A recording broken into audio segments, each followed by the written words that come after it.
Top of the morning to you all. Welcome to the latest round of the Historic Road Racing Championship, brought to you by the GP Laps YouTube channel and the broadcast brought to you by the great folk at Simply Race, based in Milton Keynes. Today we go from the insanity of the Isle of Man, just over the Irish Sea, into Northern Ireland for the Dundrod round of the season, the home of the Ulster Grand Prix. Now, as you can probably see from the sort of drone shots that we've got here, it's a narrow track. It's about 7.5 miles long, and there's barely enough room to get by, so things are going to need to be calculated and also careful. Now, usually the home of bikes, this will play host to the majestic 1954 sports cars you've come to know and love over the course of this season. But who will prevail on the Emerald Isle? To find out, let's watch together with this whole shebang, hosted by me, Ada Maud, and joining me is the equally majestic Alex Goldschmidt. Alex, welcome to your first round of HRRC.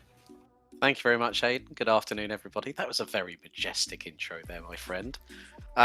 Nearly put Lewis McGlade in the shade, so to speak, and he's known for his welcome intros. But no, a fantastic circuit. I mean, of course, Dundrod ran sports cars five times between 50 and 55, and the late Sir Sterling Moss picked up 3 of those victories. But yeah, this circuit, incredibly tight. I've seen some hot laps coming up to pre-qualifying today, and yeah, there's hardly any room to swing a cat, let alone try and overtake here. And that's what's going to be interesting over the next couple of hours of racing, Aidan. Yeah, we were saying sort of pre-show that these are the sort of roads that you and I both learned to drive on. Yeah. Myself in Lincolnshire, yourself down in the southeast. So we're kind of familiar with these roads, and we're kind of familiar with people trying to go fast on these kinds of roads. But we need to see how these older cars, bias ply tyres, not very good brakes, and you can see the fans standing very, very close to like barbed wire fences and stuff, straw bales on the exits of some of these corners, ditches and things like that. We're probably going to see a few cars in those ditches, which, you know, again, you and I are used to seeing in the UK countryside. But it's just going to be amazing because we've seen the 3 classes going around. We've been given sort of pointers by, you know, the sort of helpers that we have behind the scenes, and seen that a 2-litre class car is currently on provisional pole. So the 2 litres must be able to just absolutely lob themselves through the corners with that lack of weight. I think also with the amount of control that you'll have with the 2 litres in comparison with the 5 litre, you know, that's going to be a bit more nose heavy. So yeah, I mean, looking at the standings here, I mean, great to see a familiar face in the form of Jurne Simoncic, who I don't think is competing today, but yeah, still anything's up for grabs with this and 2 more rounds to go. Yeah, they do have 2 drop rounds, remember, so, you know, Jurne can afford to miss a couple of rounds. He's still there on 14 points. You know, Jake, GP Laps, Richie Axelson, whichever name you want to apply to him, we'll just call him Jake because we know who he is, sitting at the top of his own league, not suspicious at all, with 19 points. We've got Jackson Robillard down there, the other American in the 5-litre class. He's there on 12, but the people that we need to look at are down there in like sort of 7th. Askari Kantonen, who is currently on provisional pole as we speak. Time's sort of really close around there, so we need to look out for him. There is a potential that he could end up being within the fight to take the overall championship win. 5-litre class on your screen. Again, Jake and Jurne at the top there. Jurne doing some other things this weekend by the looks of things. Last time out, it was the Bahrain version or Bahrain round of Virtual Le Mans, so he couldn't be there for that. Enzo Fazzi there as well, still on 6. Juanmi Costa, Scooby, and Charles Leclerc, which is a pseudonym, which, you know, 1954, it happened, as they all there on the 5-litre class. 3 litres, the middle class, as it were. Rajasu commanding lead at the top there because Eduardo Beninca missed the first round, but Beninca's still there on 12. Mark Zidler on 8. Franek Godrecki on 6. Toby Johnson also on 6. And then Martin Bayer, Nitramson, Ariel Diaz on 4, and then Valentin Iliev and Matt Wright on 3 after just 3 rounds with 3 to go. Subwolf 07, he leads the 2-litre class ahead of Jake Britton. Askari Kantonen missed the first round, had some issues at Isle of Man, but took a commanding win at Spa, so he's there leading that little championship there, so I expect him to go up. Also down there, Reese Gardner couldn't be here today, as you might have seen on Twitter. There was a little bit of an issue with his sort of sim racing hangout, as it were. Hopefully that Reese's stuff is all okay and he gets all that sorted and comes back for Targa Florio later on in the year. But that's the standings, and then we have the hot lap competition as well. So you get a bonus point for getting pole positions and being the fastest in pre-qualifying and stuff like that. So you got Nico Hillebrand there, 1 point for Longford, 1 point for Spa. Kasper Stolzer picking up 2 points at Spa. And I actually don't know how this actually works, but yeah, it's extra bonus points for the championship. Could mean winning or losing if you don't don't convert them. Yeah, always the way with the hot laps. It's very, very different to traditional championship standings, but it's a nice little feature of the historic road racing championship. But yeah, I mean, we've just been given the fact that we're going to have there's pre-qualifying leading up to this week, and 40 drivers. Well, we're going to have 39 of them because our Mesto is a non-starter. But I mean, we've just been shown the top 10 starters, Aidan. Oskari Kantonen has just put in a 4-minute 13.194.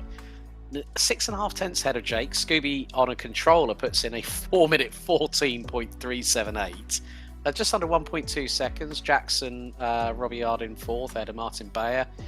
Mantaz Izaganitis running at the top 6, covered by 3.3 seconds. So a 2 litre taking overall pole here at Dundrod. I mean, I saw one of his hot laps earlier on this week, and I was just like thinking, earlier on today, funny enough, in the build-up, I was just like thinking, that is just crazy. And I used the moniker in our respective production Discord chat. He's been called the Triple F, and the 2 last words are Flying Fin. You can guess what the third one might be. The third one at the front of it might be. Fantastically. So but the great thing there is that we've got obviously the 2 litre on pole, the 5 litre second, third, fourth, a 3 litre in fifth, a 3 litre in eighth, and a 2 litre in ninth. So there's a nice little mix of the classes all going on in there. So we should have a nice little fight, and it'd be a good way of seeing the advantages and disadvantages of the different classes working out. This is a twisty track. So the 2 litres are going to be able to throw the car in a little bit harder because they're lighter. The 5 litres are going to be a little bit bulkier. You think of like the modern Formula 1 cars versus the old Formula 1 cars. The modern ones look a bit slower going through some of the corners compared to the old ones, which look a lot faster. And compared to somewhere like Spa, where 5 litres are going to win that one, Le Mans, 5 litres are going to win that one. But here, seeing them actually 6.5 tenths ahead of a faster car. It's like a GTE out qualifying an LMP1, isn't it? Very much so. And the LMP1 has its hybrid attachment as well, for good measure. But yeah, I mean, an astounding lap from Oskari Kantonen there. Just absolutely mega. He's gotten quicker and quicker over the course of the week, and heading into pre-qualifying, he was 1.8 seconds behind Jake, but he's done a little bit of the hard work. But now it's the next 2 hours that are going to decide what happens for fourth round of the HRC. Yeah, does Jake try and push for the win, or does he do this in the same vein as someone like Alain Prost or Colin Turkington and just bank the points safely and just focus on Scooby rather than Oskari, and then just if Oskari goes off, Oskari goes off? It's there's a lot of strategy to be played in here, and we've seen the pole time being a 4:13.1. Just for reference, the motorbike record around this track is a 3:17. So motorbikes on a public road versus cars on a public road, obviously the motorbikes are going to be a little bit faster, but I think I'd rather drive the car. I've got seatbelts and all sorts going on. I'm strapped in. I can't come off a car. Just saying, I think I'd rather take my chances with crashing a car around here than a motorcycle. Unless your name's Guy Martin, you end up. Unless you're Guy Martin. Oh my god, that crash. Oh. I think the words that we used when he came off the bike was Guy Martin like a rag doll. Those were the words that were actually used. And arms, limbs flailing everywhere, hitting the safety barrier actually coming through, because he must have been going at such a rate of knots, probably the best part of 150, 160 miles an hour to lose at that speed. I mean, it's a bit like he missed the right hand through the Isle of Man. He missed the barrier by a couple of inches. If he'd hit the barrier, he'd have been all right, because then he bounced halfway across the field. I think that's where the damage was done. But yeah, go and watch that after you've watched this, obviously, because Guy Martin, legend, but also mental. Crazy is an understatement for that. Yeah, we're just just in the transitional phase. Got a few drivers just finishing up their laps, and then we'll get on with it. It's going to be I'm told it's going to be like a traditional Le Mans start, so they're not going to be starting on the actual grid. They're going to be starting sort of as they would at Le Mans, and they're going to drive off in that manner. They think it's going to be a little bit safer. Just been told that the warm-up is still ongoing, so got about a minute and 30, so grab yourself some drinks, say hello in the Simply Race and Adam Award YouTube chats as well. Get Jake's POV up on another tab or another device or whatever, and it should be a very entertaining evening or late afternoon of racing. Better just move my phone out of the way because I'm probably going to get the football scores lobbed at me in a second as Walsall lose again. But it's going to be a great afternoon. The racing we've seen at places like Longford was a brilliant race. Spa was fantastic. The Isle of Man was very difficult to keep up with, but fair play to these guys for going out and attacking that particular track. It must have taken forever to learn. And you think of the Nürburgring 14.5 miles versus nearly 60 kilometers or whatever that is in the old money. We're British, so we're going to be using the old money throughout this because, it's 1954 as well, so might as well use the old money and keep it realistic. But some great scenes put together by our broadcast director Daniel Castillo as well, showing how this track flows and goes up hills and down hills, and you've got like the aeroplanes and the hot air balloons flying around, and very detailed track. And that's a beautiful shot right there with the smoke coming out the chimneys. Just put a filter on that and you'd think you're actually there, wouldn't you? Yep, put a bit of a noir filter and you'll feel like you're back watching an old 1950s TV screen. Heartbeat, isn't it? You know what? You took the words right out of my mouth there. Looks like something out of Heartbeat. In wrong country. Wrong country, but there you go. That's one for the mums and dads.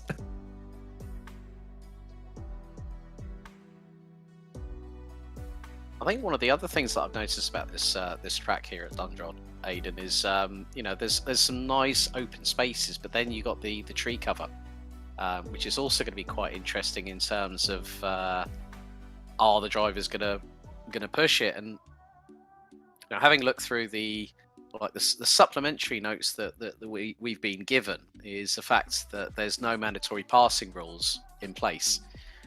So all slower cars are expected to maintain the racing line for the faster cars to make their way around. Well, if you've got Oscar Cantonen breathing down your neck in a 2 litre and you're on a 5 litre, that could be interesting to watch. Yeah, it's similar to how endurance racing rules work in the real world in the modern era. It's just like just use some common sense. I mean, like we've seen how here we go. They're lined up in the traditional Le Mans start, so we'll probably get back to that point a little bit later if I get reminded about that. So we're just waiting for everything to click over and for lights to go out and people can dump the clutch, give it some jandle and go away. And we've got Oscar Cantonen in there in the Finnish racing colours. Some bipping of the horns in the background as well, just for added comedy value. This is going to be quite interesting. I've never seen this actually pulled off in a sim before. Got 4 seconds. Here come the lights. I say lights, and we're away. Proper Le Mans start. That guy's going to have to move, and now he's dead as Jackson Robillard gets away. Oscar Cantonen appears to have got the best start of everybody else. He's into an immediate lead as we're just trying to see what happens in the background. As we see yellow in Sector 1 already. Someone's already had an accident. Oscar Cantonen's been out-dragged by Jake up the main straight here. Some of these things are going to flap around as different classes end up being in the lead or behind or whatever. We've seen how jumbled up everything is, but I think everything is okay for now, Alex. Mark Seeders just DNF'd. There was a massive incident where they actually pulled out of the pit lane. I think probably a 3-car incident. So Mark Seeders already he's already DNF'd, and he was 19th in pre-qualifying. So that's the first casualty, and we're not even a minute into the race. But yeah, Oscar Cantonen currently leading the way in the 2 litre class. We've got Owen Bouguier down in the 217 in the wonderful Gordinis. I haven't heard that name in a while. Yeah, it's basically what's happened is that the cars were released under fake names, and then we've just put the real ones in, so you know what's what. Sometimes it will flick over, just limitations in the broadcasting system at the minute, but beautiful French colours as well. And you can just see that Owen Bouguier was sniffing, but didn't actually try and lunge his car into anything because it's barely wide enough for 2.5 cars. So, like I say, this place is more suited for motorbikes. But we've got Jake leading by about 3/4 of a second from Robillard. I think Robillard has actually got into second overall. So, on the straights, 5 litres have got the advantage here. Yeah, I mean, when you think about the top speeds of these cars, I mean, some of the Jaguar D-Type has the VMAX, so like top pegging, about 277 kilometres an hour. Austin Birchfield, just being told, is continuing on with 3 wheels on the wagon. Hopefully it's not on the rear drivetrain, if it's on steering. That's going to be an even bigger problem to try and steer it, depending on which side of the axle it's on. Well, we know where Michael Schumacher copied it from. If he's driving on 3 wheels, he's going to have to get that fixed as quickly as possible. But we saw people try to finish with like 3 wheels at the Isle of Man because you might as well stay on the track and try and finish. But 5 litres definitely pulling away. I think Scooby might have actually got into 3rd overall right now. We're just trying to see where everything is. We don't really have a tick or any live timing, but Austin has just been DNF'd. I've been reliably informed. So we've lost 2 drivers and we're not even 5 minutes into the race. Well, Jake just had a bit of a tank slapper coming out of that right hand there. He was actually into the grass on the left-hand side, so a bit of a wobble from the 100. Scotty Cantonen, look at the lead he's got in the 2 litre class. Nearly 9 seconds in within the first 3 minutes. The Finn is absolutely flying. I think he's treating it like a rally stage. I wouldn't be surprised if he does a Scandi flick into the hairpin near the end of the lap, because just getting onto the dust on the exit there, beautiful to watch. And is that traffic in the background that's just been part of the scenery, or is that actually? Oh, it's actually Martin Bayer, who has gone full James May and got a little bit lost. Oh, he's done a bit of a Captain Slow. I think he's just overshot the corner there and rejoins, waiting for the traffic to go by. And here is the hairpin, so expect a Scandi flick from Ascari Cantonen. Handbrake? Nope, he's just going to do a... Oh, there we go! Oh, nice. Oh, yes! it kind of reminds... It kind of reminds me, you remember the Malco hairpin at Macau, when Stefano Camini decided in the TCR International Series to pull up the handbrake and do a full-on drift. And I think Seb Loeb also did. Seb Loeb did it there as well in the Citroen C-Elise WTCC car at one particular point. Camini was like, "Yeah, we're going to go sideways around the Malco hairpin," and Scotty Cantonen definitely putting on some moves early, but Robbillard's really closing in on Jake. That gap's come down to 2/10. Yeah, Jackson Robillard, who won at the Isle of Man last time out. We've got an American 1-2. We can't have that, lads. Come on, step it up a bit. On Scooby. That's the end of the first lap.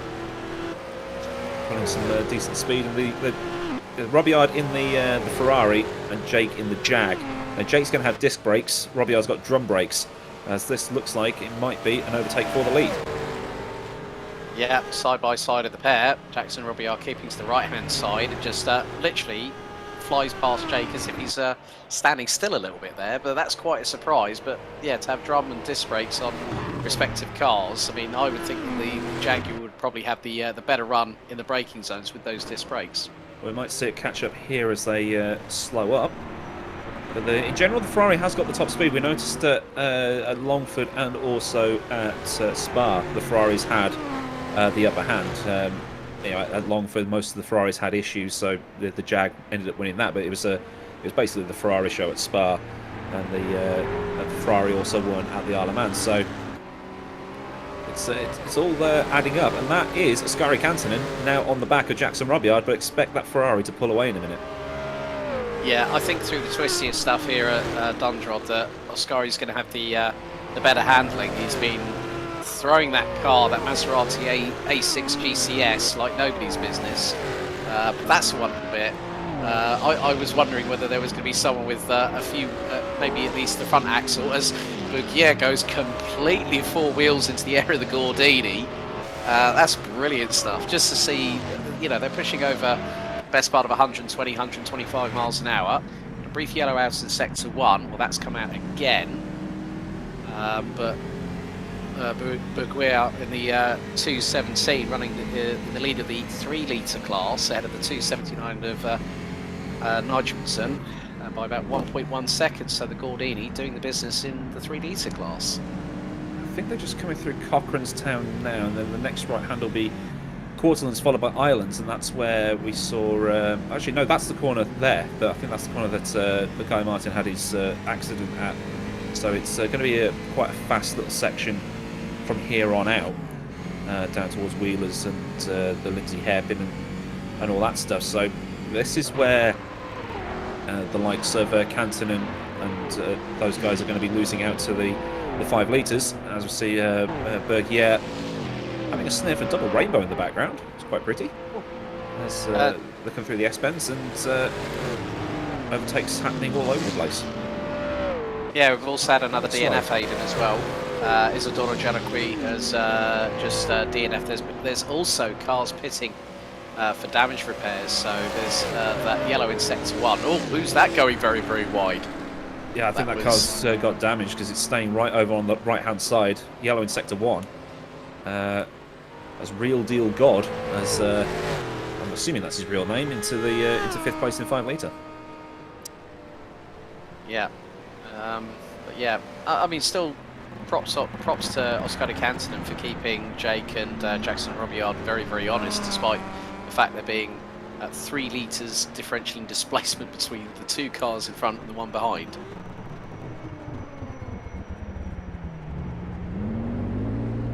Cantonen, I think that is probably the fastest way of getting through that corner on this tyre model, but everybody up behind, there hasn't been a shunt at that hairpin, touch wood, so everyone's still holding on and being quite well behaved as they begin the run down through as we're going to get a replay of what happened to Isidoro, I believe. Here we go. That's Cantonen. Flying through shots with the greatest of ease.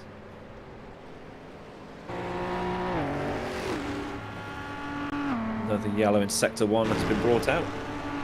We'll have to watch what Ian is saying in Discord, because he's given us live commentary on who's ending up where, as Jake sets the fastest lap of the race. Car in the pit lane, 2 cars in the pit lane, which is, I mean, 2, that's actually quite good. If it was 6, I'd be worried. As you see, class leaders, Jake, Cantonen and Bergier, just approaching the 10-minute mark. Whoa, that's wide. That's very wide. That was Jake. Is he alive? He's not alive. He's gone. Oh, no, that's Robillard, I think. Oh, well, that was that? I thought no, that was the number 200, I believe. There. Okay, so that's Liam Dolan. Liam Dolan. As Robbillard's lost the left. Now he's lost it. New neck, please. A new change of underwear to boot. Robillard, oh, that was gnarly right there. I think probably because the 200, that was Liam Dolan in the Aston Martin DB3S in the 3 litre class. So Liam's a DNF and Jackson is now a DNF. So what that means, folks, is Ascari Cantonen is going to try and see if he can reel in. It's going to be a tall order, but he's got an hour and 50 minutes to do it to get past Jake for the race lead overall. I think he's going to have a very hard job of doing it on pace alone, given the run from Leathamstown Corner all the way up to Cochrane's Town is flat out. That's where we see the track sort of go up over the top and then down the hill again as we get a replay. This will be of Isidoro. Oh, full kangaroo down the straight, and I do apologise for the just our factor 2 things, to be honest. And Iona Albuquerque saying, does that mean he's not coming on then? No, he's had his neck snapped and has ended up in a field. Yeah. And it's all Skippy's fault. Yeah.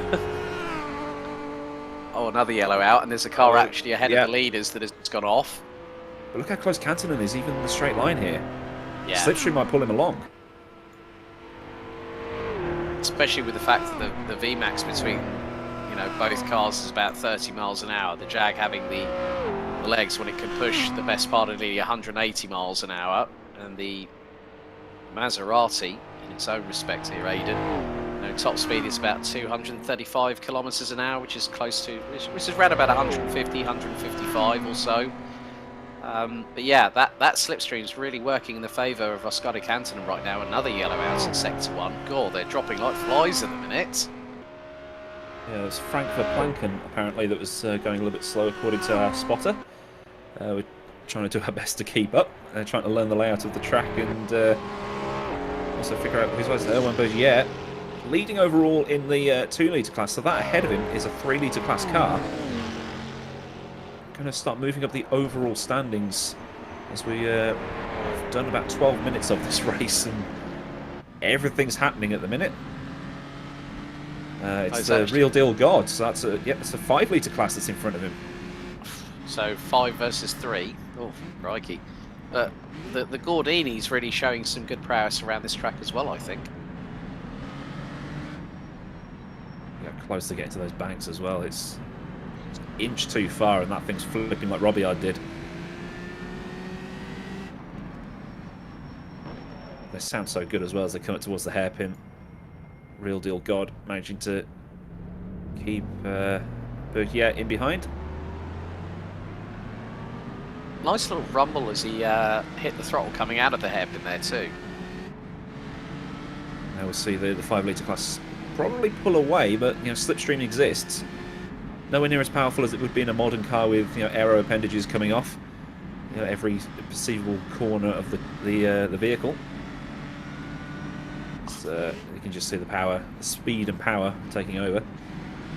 But then that 3-litre class car will catch up in the corners. Yeah, Bergier actually had a little bit of a moment, I think, just a second ago, about 3 corners but back, as Real Deal God is right up the back bumper of somebody else as they're about to cross the line for another lap completed. That is the 165 another. This is going to be a running joke now. Yellow's out in sector 1, and it's out again. And Ascari is up to second overall, but still leading the 2-litre class. But yeah, well, they've got a battle that 165 is Benjamin Lakazi. Yeah. Who's currently second. Oh, Real Deal God loses out there. So yeah, Benjamin Lakazi is running second in class, but I think he's third on track. So that makes Real Deal God going from 4th down to 5th. So Mantis in the pit lane as we get a replay queued up. See what happened here. Okay, this is Jackson Robillard. Oh, sorry, not Jackson Robillard. This is the prelude to Jackson Robillard. That was Canton getting out of the way, I think. And that was Liam Dolan that actually cut across Robillard, and that's why he got 3 wheels on the wagon. You can see the sparks flying from the left front, hits the bank, and onto the deck he goes. I know it's a virtual driver and a virtual car, but that still makes me wince. The Mighty D has DNF'd. So that was a 2-litre car. Qualified 15th overall, so we're losing drivers all over the place at the minute.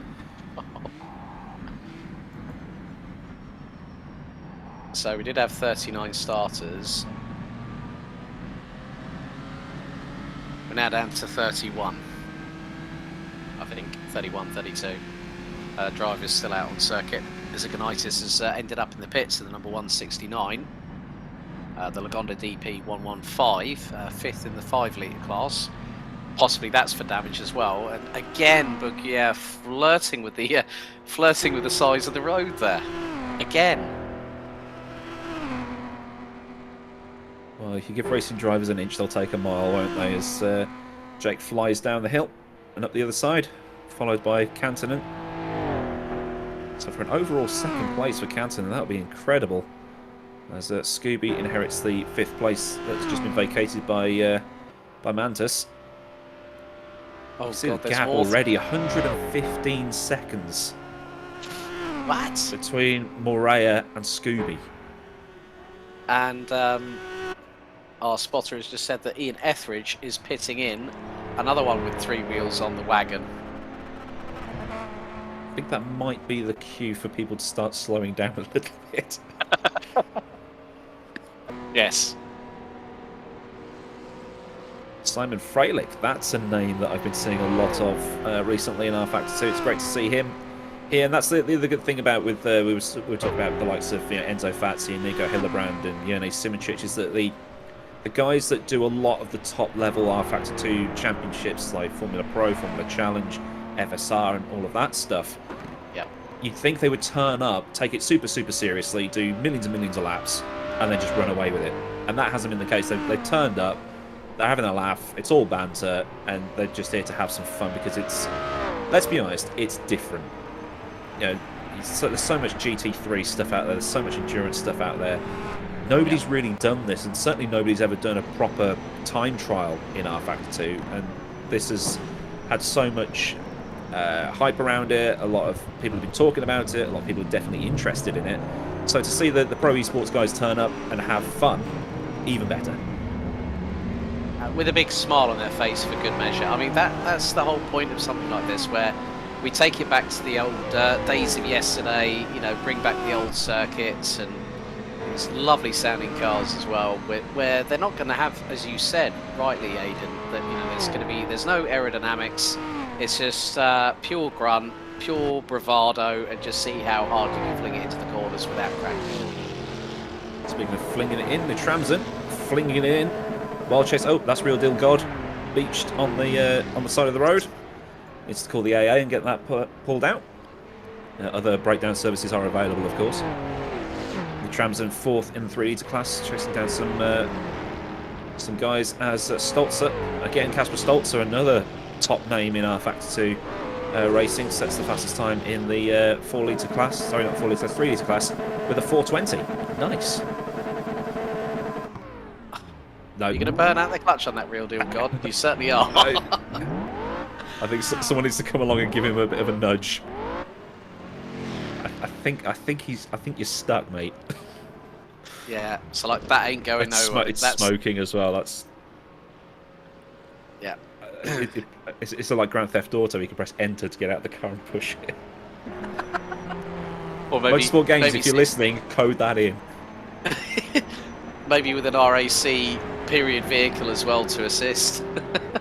RAC DLC 2099. Make it happen.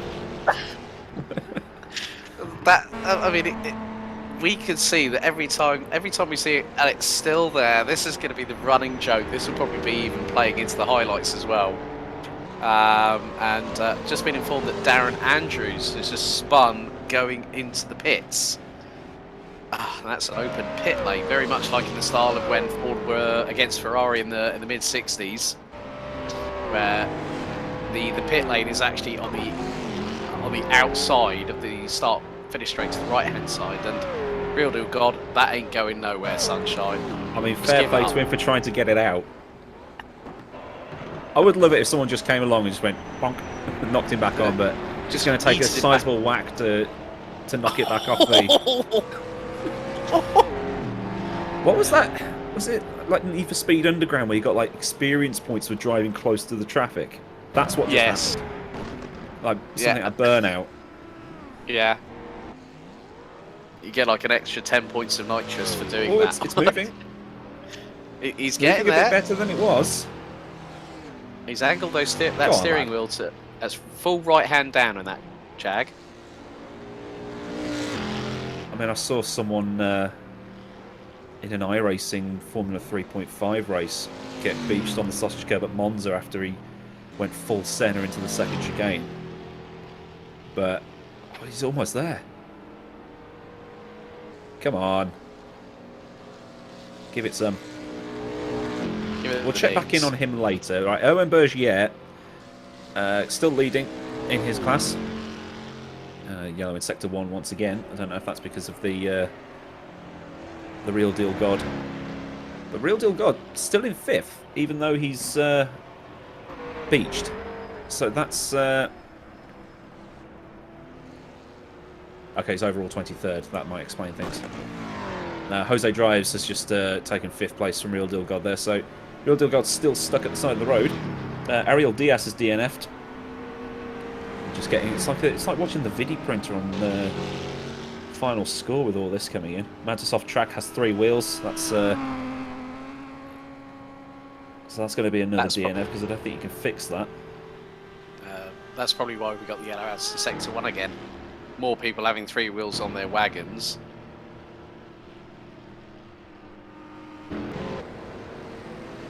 There he is. Sparks flying. If he's in the right spot, could give Real Deal God that little bit of a knock that puts him back onto the track. As GP Laps sets the fastest time in 5 litres. There's the wheel, or a wheel. Oh, there's someone else off there's there. a car up. I've just seen a car in front. That looks like a Gordini. Oh, that's... Oh, it's the same spot. Ah, right. I was just trying to pick out that number. Was that probably Benjamin Lakazi? I think it was. That's what's just come through. And he's out. Finally, hey! He's got it off. He's had an assist. Did Lakazi knock him back into the right place? If so... Yeah, but look, can you see there's a wheel in the front suspension arm as well?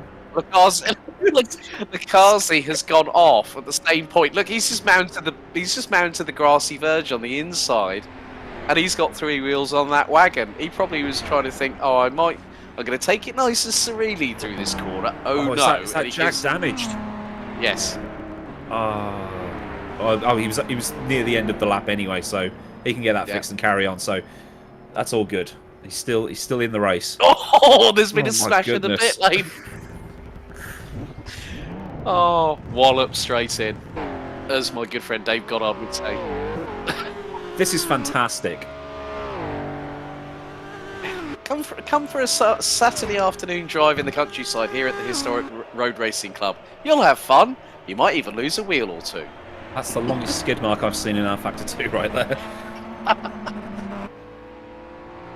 To be fair though, they've all got a lot further than I would have done. But coming on to more pressing matters, I mean, Jake still has got Oscar Cantonen, and Cantonen's still keeping with him. That's a great run by the 332. Old Sim Mad Paul was just had a bit of a whoopsie.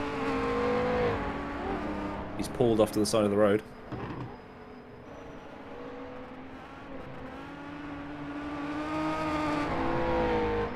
Still going though.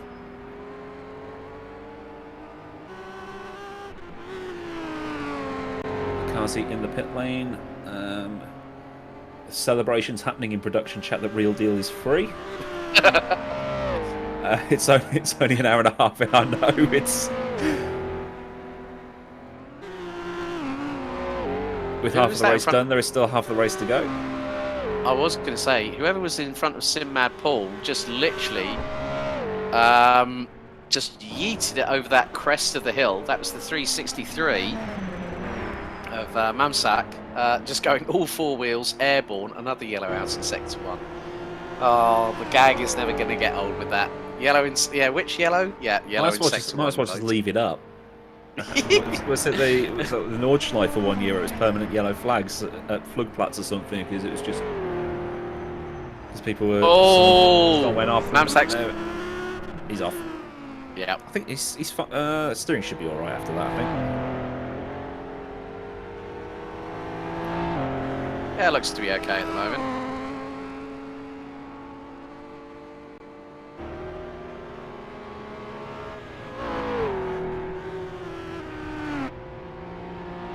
Kazi's still waiting for new tie rods on that car. Alan Etheridge has just DNF. That's another casualty after a bit of a shunt.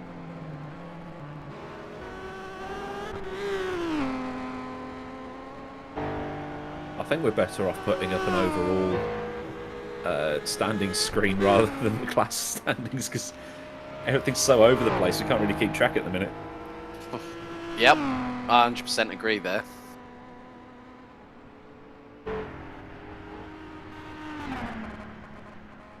Through the magic of technology. There we go. Hey!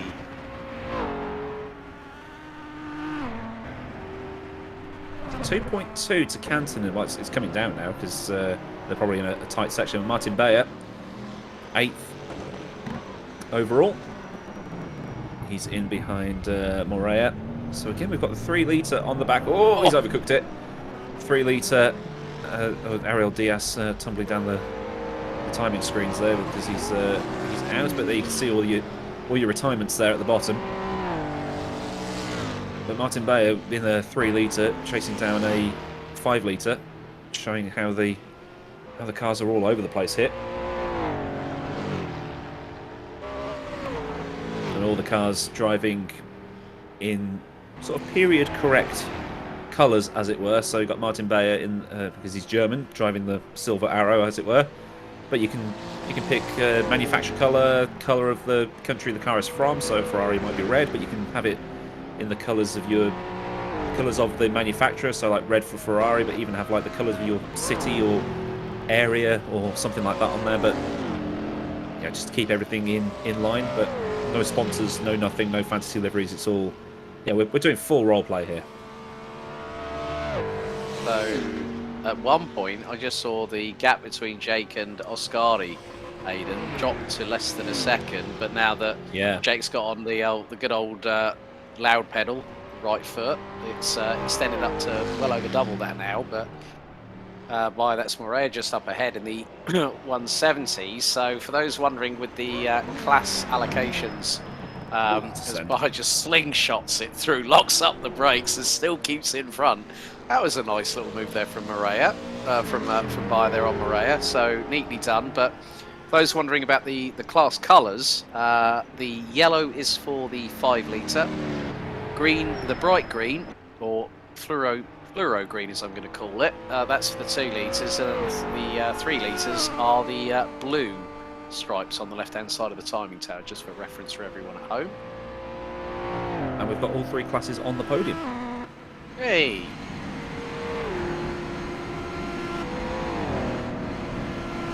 So we've got a TV shot of Jake Oscari on board below. Getting past some lap traffic, which I think that's actually on 3 wheels. So that's another one. Hot air balloon as well. Looks so good. And they actually move around the map as well. It's amazing. And with the onboard from Oscari Canton, and we go from nice wide open countryside to a row of trees, one on each side.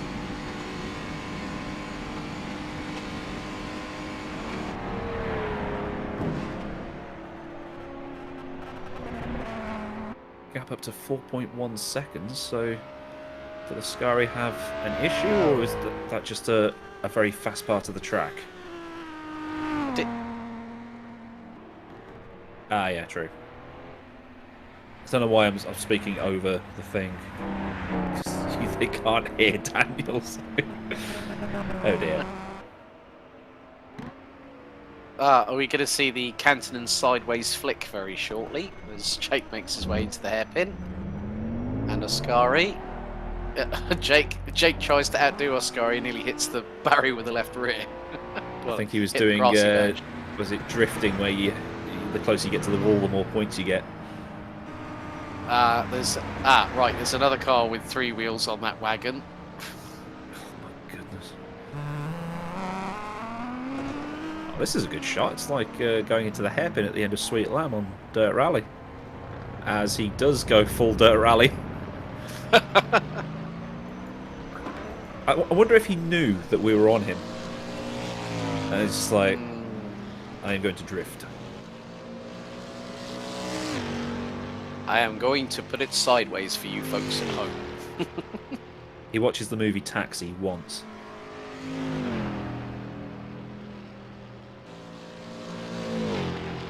The 3rd overall for Bourguier. First in that class. Stolzer in behind. And there is Stolzer in his Danish Mercedes.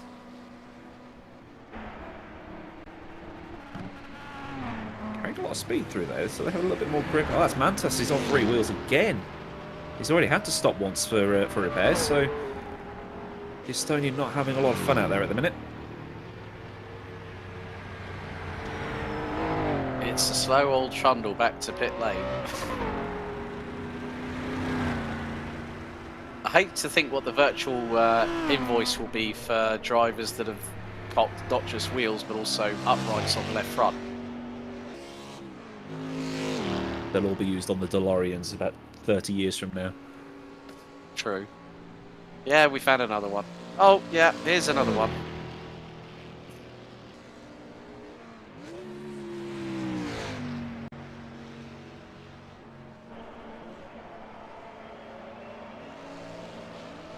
Oh, sideways slide. there in the Gordini.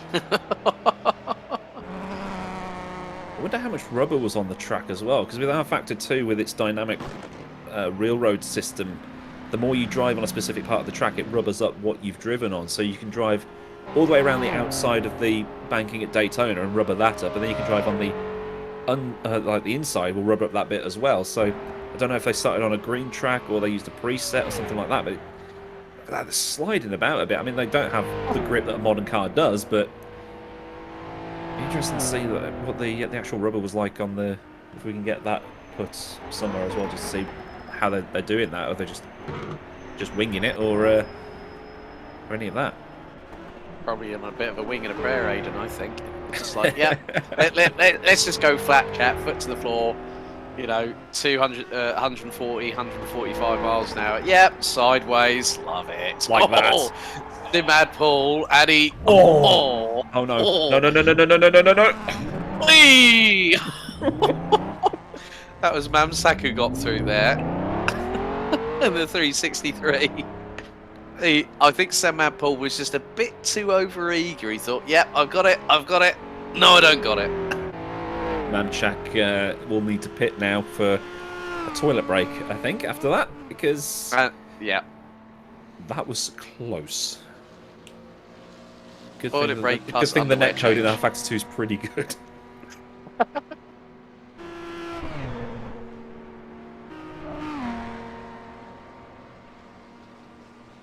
Apparently there's a stat that's just come through as well that Mantis has done more laps on 3 wheels than he has on 4. Oh, God. Oh, dearie me. But fair play to him for trying. Kubo has overshot a corner, still has all 4 wheels, which is... So Mantas has just reached the pit lane, so he'll get that fixed. That's going to be a long time sat there. Looking at Simon Frelick now in the 2-litre class, 5th overall. This is turning out like Le Mans 2017, where 5 litres have all had so many issues. We've got the slower classes right up there. I think Morea might be able to get back up the order overall, maybe into the top 6 later on. As Rajasu here in 18th overall, he's choosing number 218. Another car in Finnish colours, doing a slightly different approach to Kantonen.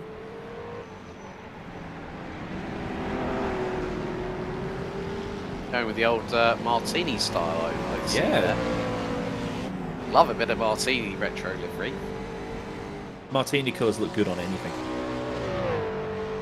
Yeah. So while Kantonen's gone for the full flag, Rajasu's taken a slightly different approach. Whether that was actually the Finnish national racing colours, or if it was, or if it's like maybe the colours of Helsinki, or wherever it is the Moomins come from, I can't remember. Did you just say Moomins? I did say the Moomins.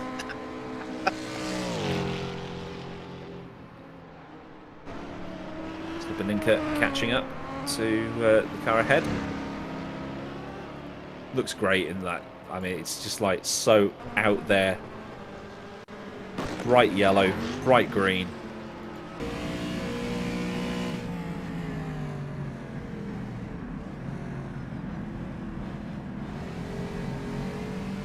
He's chasing down Silberwolf, so there's about 1.7 to the car ahead. You see the gaps there. Stolzer in the pit lane, hoping that's a scheduled stop.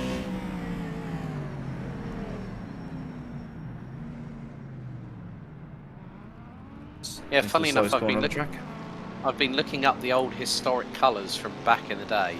That Finland's actual base colour was white, so and it'd be 2 blue stripes on a bonnet, shaping a Latin cross would be the normal run back in the day in the 50s for Finland.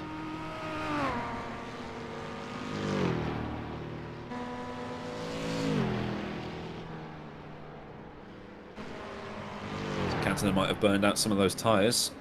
Although one thing that Jake has said about that Jag is that when the fuel's wearing down, the car becomes much nicer to drive. So maybe he's got a little bit more confidence in the car to start pulling away. So Cantonen, really, you'd think he's going to have to be hoping for Jake to make some sort of mistake here. But to be holding it there, you know, he had pole position for the race. And is still hanging there in second, ahead of a faster class car as well. It's 31 seconds ahead of the next car. So those two, pretty much a solid first and second. Oh, kissing the grass verge on the exit.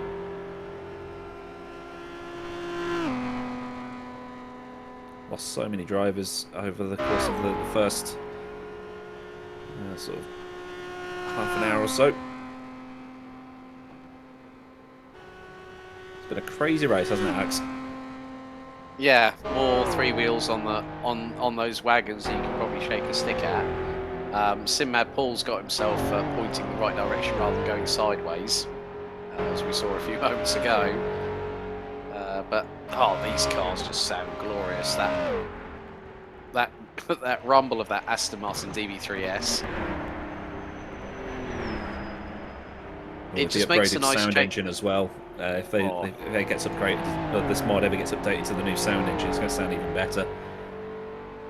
Well, just a bit of news, Aidan. Mantis is out of the pits with 4 wheels, and then the words in brackets for now. For now.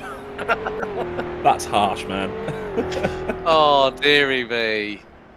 Well, Jake overshot the hairpin as well, by the looks of things. Yeah, Scari's made up a couple of seconds, I think.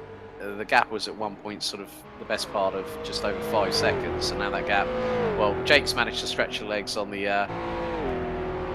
Coming down again, though.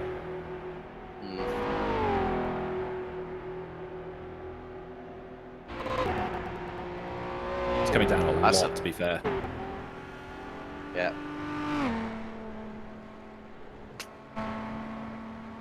It's definitely been one of those races, Aidan, where it's like that'll be why. You've DNF'd. Yeah. It's turning out like an episode of Oprah Winfrey. It's like, you lose a wheel, you lose a wheel, everybody loses a wheel. Yeah. Yeah, you get a DNF, you get a DNF. Oh, it looks like Jake's having major issues with his button box. Can't change strategy, but the crew is ready though. Real Deal God and Slappy had a battle, and Real Deal was bouncing off the berms. Probably off the bumps, I think. Bumps, yeah. Here's Doc Slappy. Home race for him. Green and orange Irish flag. It's quite a nice car, actually. I mean, even with the fact that the liveries are quite basic in terms of the colours that you can use, but just a little bit of creativity goes a long way, doesn't it? Yeah, it's like you could have a British racing green Jag, and I'd probably have a black, white, and red stripe on mine for the Black Country colours, or something similar like that. So you can really go to, I say, you can really go to town. But even with you're limited to solid colours and speed stripes, there is still no limit to what you can pull off. Oh, this is a lovely onboard shot. Really wonderful. Just giving us an idea of how small the room for overtaking is around this circuit. This is absolutely phenomenal. And just to see the probably the brightest, greenest bonnet on a car, I think, out of the entire field from Doc Slappy. And look how close he gets to the grass verges on the inside of that right-hand kink he's just gone through. Now into the left. Down the hill where the car's going to gather speed. Now it's a sweeping right, up another incline, and then a nice little bit of foot to the floor action with a gradual left-hand kink. But there's a little bit coming up here where they're going to go back underneath the trees, and you can still hear that Doc Slappy here, Aidan, has not lifted. No. Probably had a shot of Jameson's before the race just to loosen up. As Bourdie's out of the race. Bourdieu is out. Oh dear.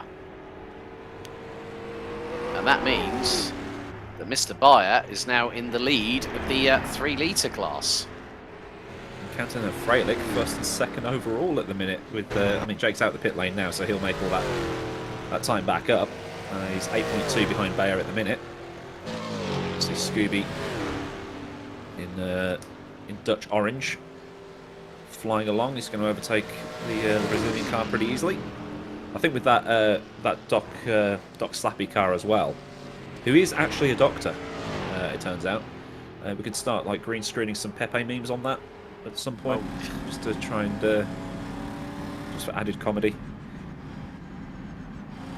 That sucks for Bergier to be out of the race, and he was doing so well.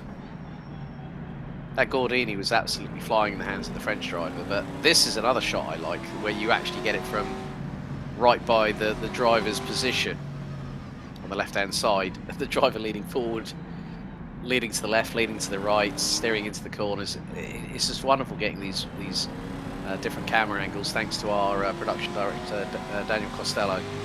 I mean, he was showing me some of this beforehand. I was like thinking, this is going to be one of those broadcasts where you just think, it's going to be about banter, but to get these period vehicles in the 1950s just rumbling around these old school tracks, it's just wonderful to see. This will be a replay of Bergier. Oh, it's overcooked it and hit the world's most solid barbed wire fence. Destructible scenery when? Never.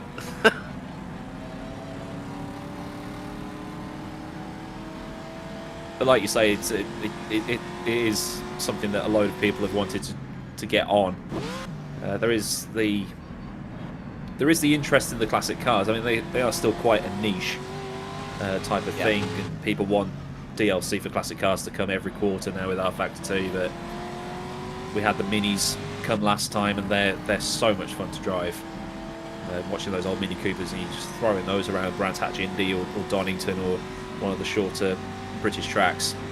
There could be potential for a championship with those at some point, which would be amazing to watch. But these are the sort of cars that a lot of people, like the enthusiasts, will drive offline, and then they'll actually race them against other people, and it's like, oh, maybe these things are like more difficult to drive than I thought. As we see Rajasu chasing somebody down for another position here. Yeah, that is for what looks to be 17th overall. Rajasu in the Gordini T24S, about 0.3 of a second behind, and Ascari has just done his normal service pit stop, and he's out of the pits ahead of Simon Frelick.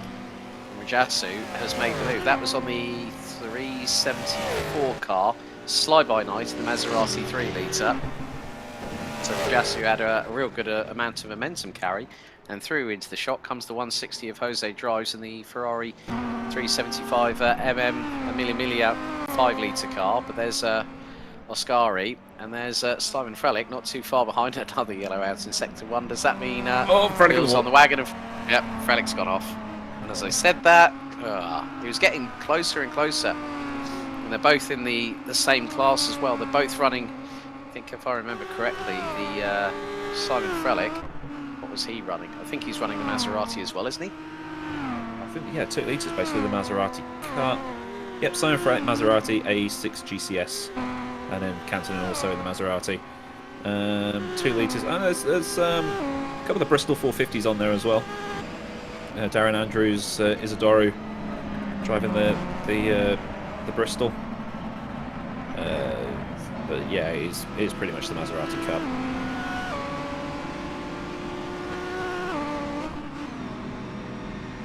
But it just shows the dominance of Cantonin in that class, that he was able to pit and still get out in front of Frelick. Yeah, it's getting a bit closer though between the top 4. That's about 20 seconds. I mean, Jake's closing in on Bayer at a comfortable rate of knots, gap now down to about 8.8. There's going to be 8.4 seconds at the moment, but when Jake gets on the loud pedal in that Jag, he's going to blast past Bayer like he's standing still, considering Bayer's in a 3-litre, Jake is in a 5-litre. That grunt of that Jag has just been absolutely mighty, especially when we saw the start and the best part of over 45 minutes ago, Aidan, where Cantonin got a good jump, but then Jake was literally past him, and so was also Robillard.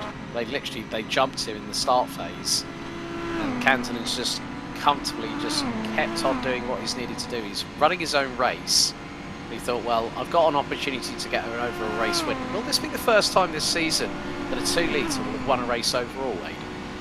It might be. If Jake's having those problems with his button box and things like that, but between Lethamstown Corner and Cochranestown, maybe Quarterlands as well, that's where the 5 litres are going to catch right up to the other classes. 2 litres might have a little bit of an advantage in sort of like the first part of the first sector and the sort of the latter part of the third sector, because that's where it does get a bit twisty. So there's going to be points where he won't catch up as fast as he would want, but he'll get there eventually, as there's your class leaders, Canton and Bayer and Jake, which is pretty much how you'd expect it to be by now. It's Nikolai Bogatriev. There's a three-way battle. Seeing some Russian colours on the grid. So we've got the Dutch, the Russians, and the Brazilians. That's a combo I never thought I'd ever say. Yeah, and in 1950s machinery, more dramas for Real Deal God though, folks. He spun it on the pit straight. Whoops! First bank, the first beach it's like a great whale. Gets an assist from Lakazi, who ends up tearing off the front suspension and the wheel in the process, whilst going off and gives him a tap. So yeah, Real Deal God not having the greatest run, despite having at some point being in the top 3 in the 5 litre class, and he's actually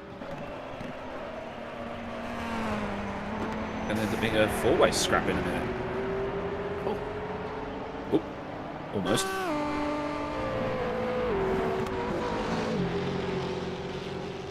And we've actually managed to reverse the classes as well. 2 litre, 3 litre, 5 litre. That'll sort itself out in a minute. Yeah, just because Ascani's leading the race overall by 4.8 seconds ahead of Simon Frelick. But you know, to see, as you said, the 2 litre class is definitely the Maserati, and it's the A6 GCS Cup. I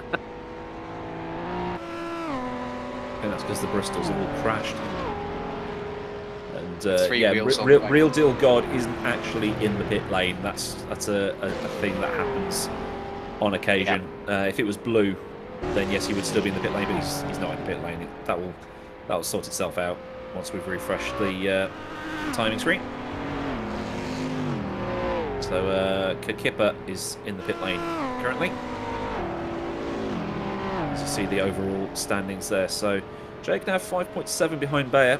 So he's getting there. I'll close down a bit.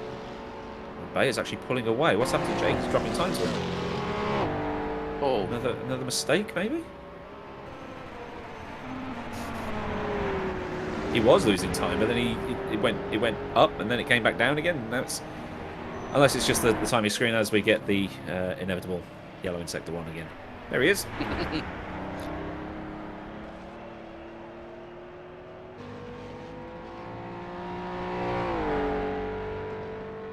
You know, one of the things I love about these Jaguar D-types, Aiden, that big old shark fin on the back of it behind the driver.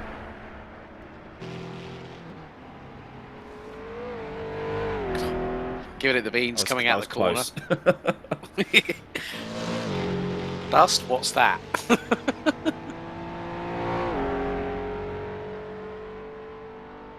We're not even an hour in.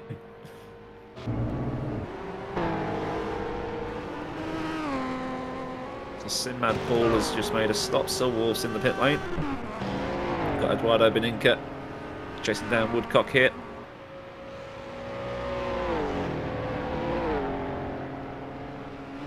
And then Bogatyrev in behind that. So still that 3-way scrap. There was a Real Deal chasing them down. Feels like the World Cup, doesn't it? Like a World Cup semi-final, the Netherlands versus Brazil. But no Italy. True. Imagine losing to North Macedonia. Oh, dearie me. That'd be a talking point, wouldn't it? think that never happened. Oh wait, it did.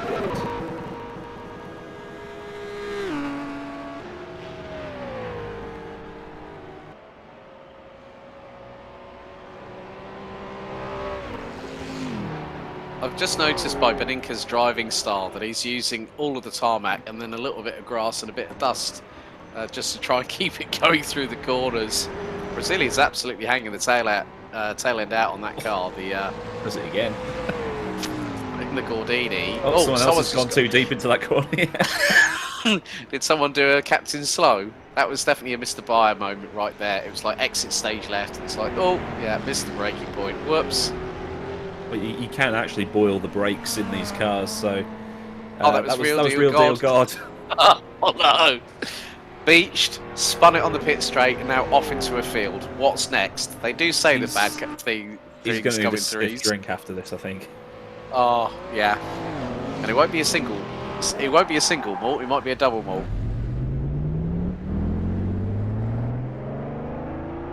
Green and purple looks like the Aston Martin from last year, doesn't it? True. Well, pink.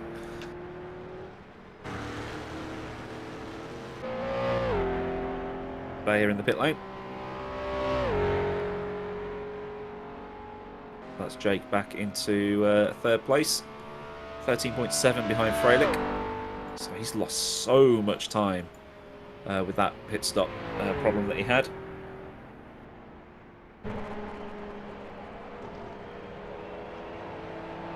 Slidey boy.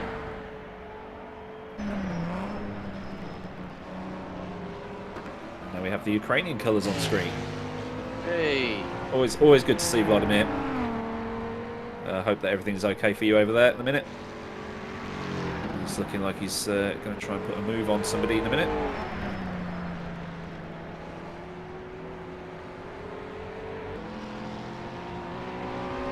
See all the way into the distance the rest of the track as well. So it's amazing how much detail is in this track. Should be able to get the slipstream. Going through the next right-hander might be a bit tricky though. A little bit of air. Ooh. Yeet. I think this is the fastest point of the track. So if the guy ahead's got a bigger engine, he's going to pull away. That's Toby Johnson in the 3-litre class, Mercedes-Benz 300 SL. Actually was the lowest placed of our 40 pre-qualifiers. And just heard that Richard Woodcock in the Mercedes-Benz 300 SL in the 203 entry has just gone off. I did see him lose a couple of places. I didn't realise he'd gone off as, again, the yellows come out in Sector 1. The tram's announced. Oh, and that was one of the, that was the second highest placed Gordini.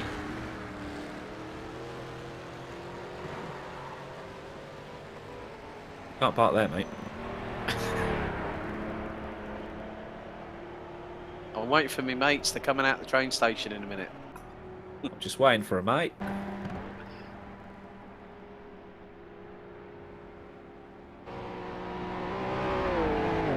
I think he might be able to get that car going again because he hasn't escaped yet. So unless he's waiting for traffic to go by him and wait for a clean slot to pull back out, but I haven't seen him out the race yet.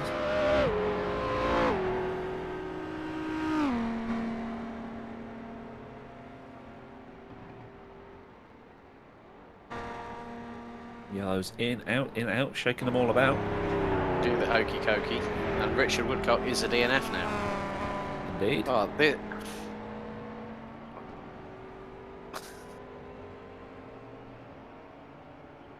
We'll talk called off again.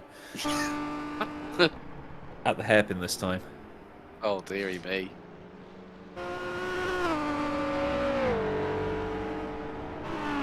He's still going though, so we can't fault him for this. As Lawrence de Soswa would say, never rage quit. And he hasn't. He's in 25th, but he might still... Oh, that's a big block up. He might actually still end up with points at the end of all this if he ends up finishing even down there, because he'll get class points. Whoa, see ya! Oh! That was was that the 374? 374. That was. Oh dearie me, that was a big Code Brown moment right there. That was Sly by Night. Well, Scary almost wiped himself out on that. Dearie me. So a few near misses for Ascari. Haven't like. I think he'll need to buy like a Euro Millions ticket after this because the amount of luck he's had.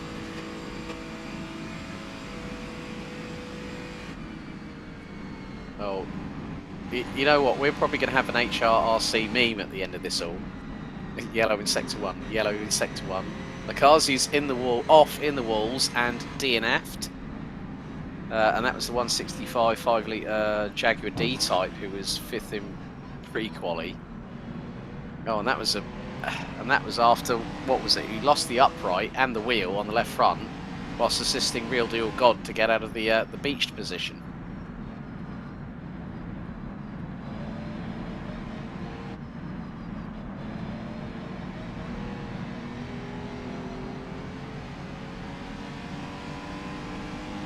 In terms of entertainment, this has been the best race of the season.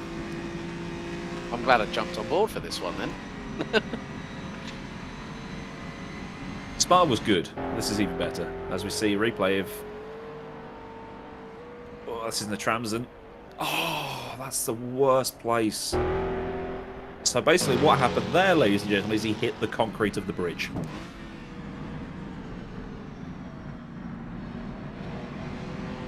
And that was the place where Sim Mad Paul had his massive Tokyo drift moment and nearly put the front end into the wall.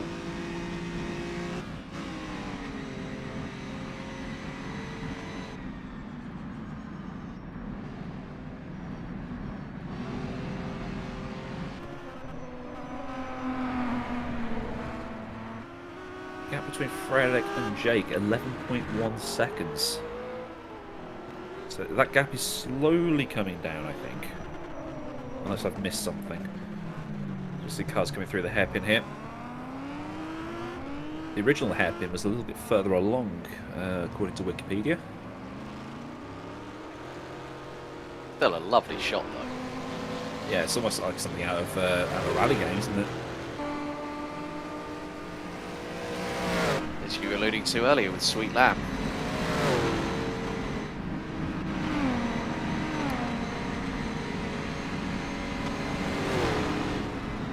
Well, Jake does do historic rally stuff as well, so maybe he could drive his little escort at Sweet at some point for one of those rallies. Brilliant to watch.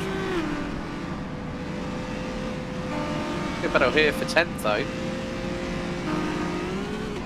Silverwolf and Mamchak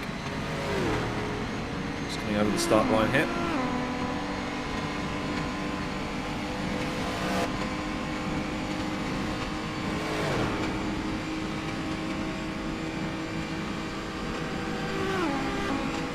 "13 cars out, apparently." Crikey.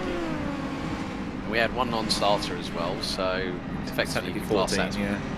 Yep. So that's 26 cars still going. So we just crossed the halfway mark. That's flown by.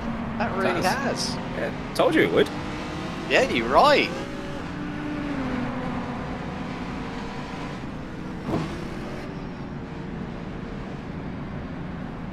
Now watch Targa Florio is the complete opposite. Frank Verplanken spun and stalled it. There's an oh no. That's ominous. Rajasu hit Frank. Oh no! Oh dearie me.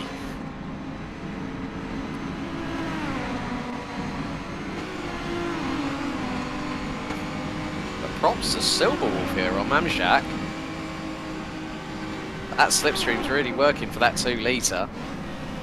They're both the same class, so Yeah. this is down to driver and setup. Oh, another 2 DNFs. Rajasu and Frank both DNF'd on the spot after that incident.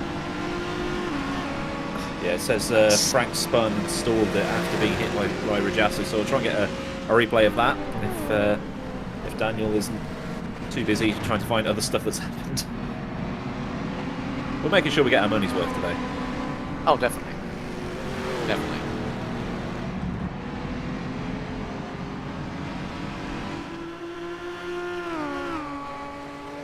I'll keep on this battle for a little bit longer.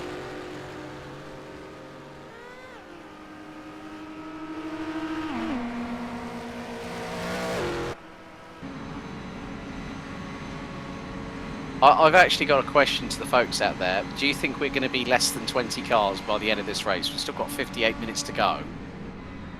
Could that happen? I mean, with the amount of yellows in Sector 1. Oh!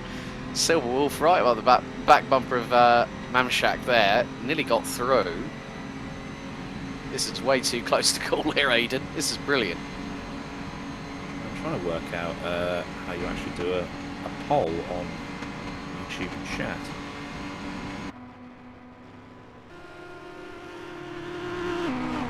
Silver Wolf is through. I think we've got Mantis just behind them in the Jag. Mantis in the Lagonda. That's a name you don't hear of every day. Now Silver Wolf is pulling away from Mamshak to the tune of about just over 4/10, so great little dice for the past few moments there, but still through the twisty stuff. The two Maseratis keeping each other very, very honest indeed.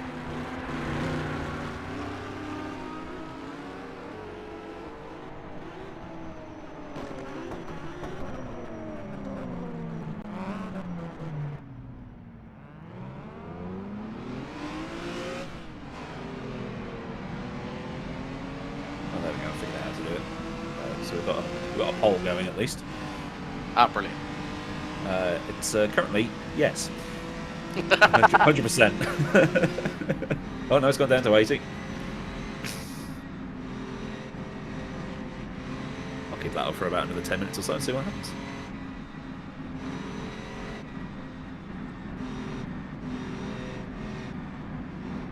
Well, Iona Albuquerque reckons we'll have fewer than 10. Oh, but she loves carnage, so... Well, that says it all then. Oh, this is weird. I've got my actual live stream on my one monitor, and then I've got the vMix call on another monitor. One is running at 30 frames a second, one's running at 60 frames a second. It just looks so weird.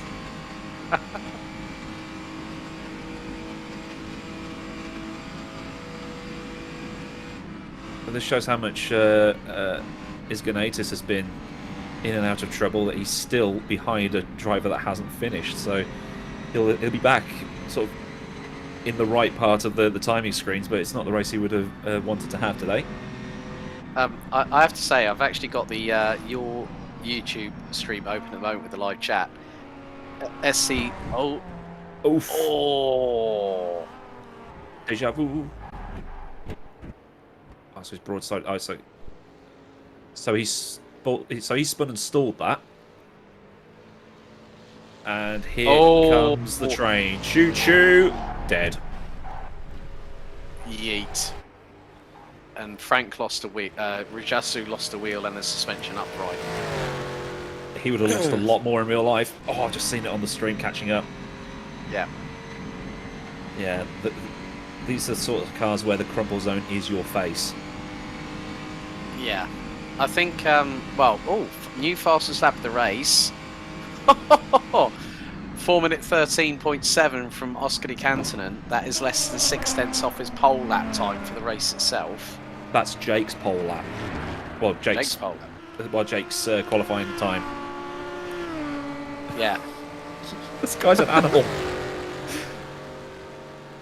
I have to say the best comment so far in your YouTube chat at the moment is SC Swash. I like to imagine that these onboards have had a camera operator jump on board and are hanging on for dear life with their cameras. Well, well, they did, didn't they? Yeah, they did. Sometimes, yeah. And then Mighty Mouse going, Aiden and Alex doing the commentary from the hot air balloons. No. No. No. It's just like we prefer to be on terra firma. Thank you very much. Saying that, I used to fly gliders, like, planes with no engines. Oh God, yeah. But still, I'm strapped into one of those.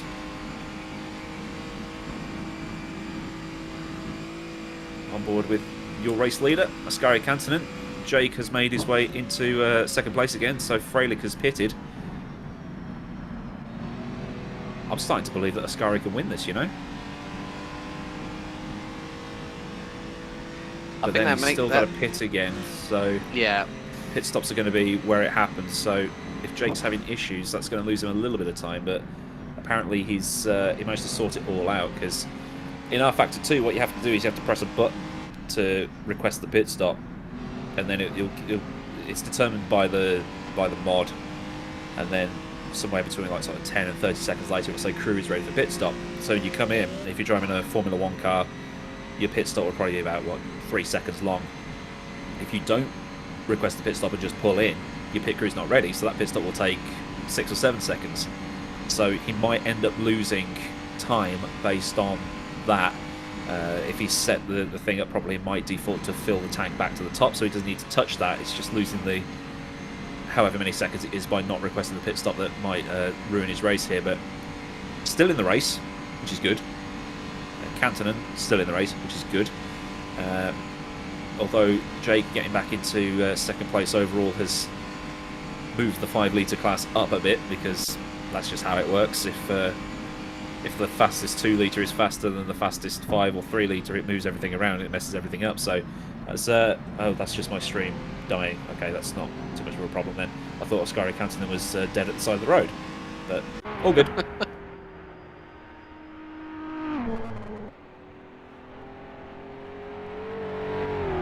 Good run by Casper Stolzer here. Yeah, great run by the Dane, leading the 3 litre class ahead of by about 16 seconds. But you know, we saw him be the first one to actually get lost around the circuit.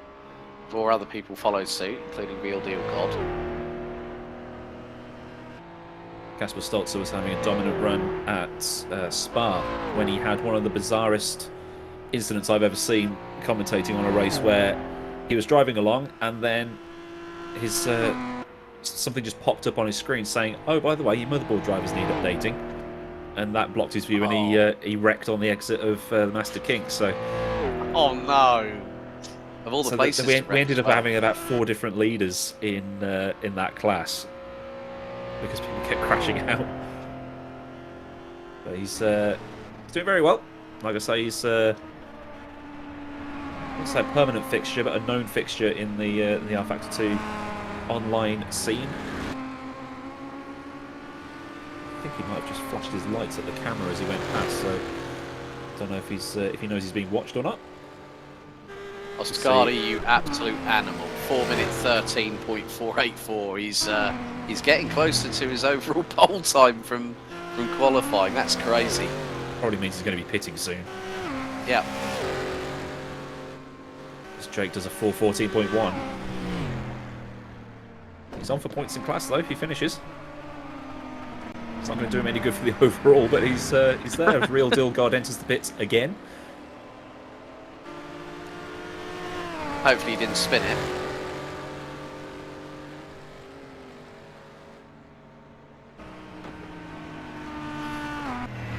Oh. That was almost an F. Big F. Currently, the vote has 23 votes. It's 87-13 yes to no.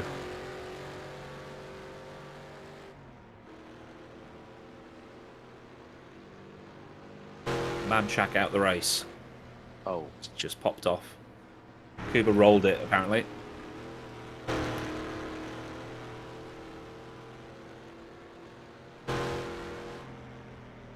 So it was after an F. what? Mm. I just saw the dust out the corner of my eye as I was checking chat and things like that, so I didn't know he'd actually stacked it. But see Jake once again. Oh, that backfire noise. Oh, love a bit of unburnt fuel noises from the exhaust.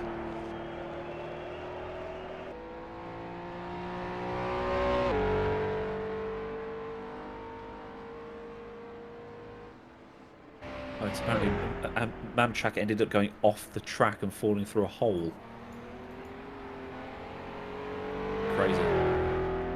Scooby in the pit lane.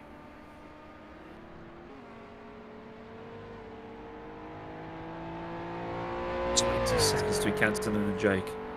So Jake should take the lead back again when the pit stops roll around.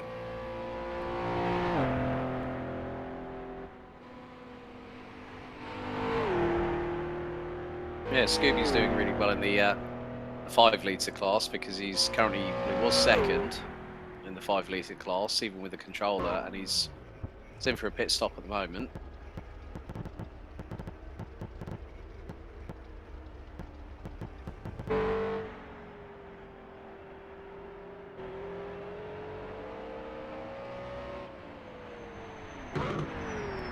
So once Moray pits, that will cycle it back round again.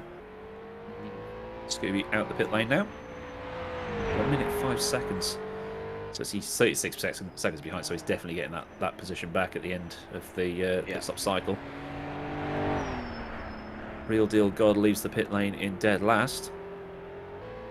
Oh no, he doesn't, because Isganitis is dead last in the middle of some of these DNFs that have come through. So what are we actually down to now in terms of runners? 24. 24. So we've got 47 minutes to lose another 12. Okay, so then we... Oh, sorry. Got 22, so we need to lose another 2 to get 20. We need to lose another 12 to get 10. Maths.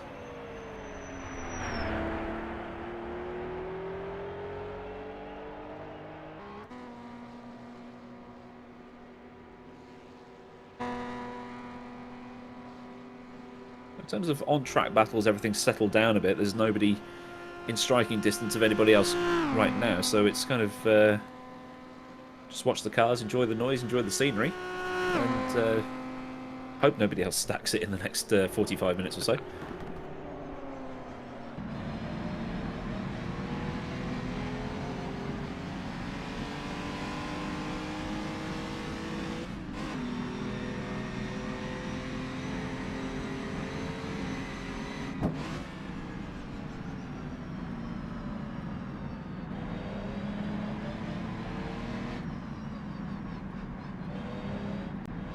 Just casually watching the gap between Jake and Canton.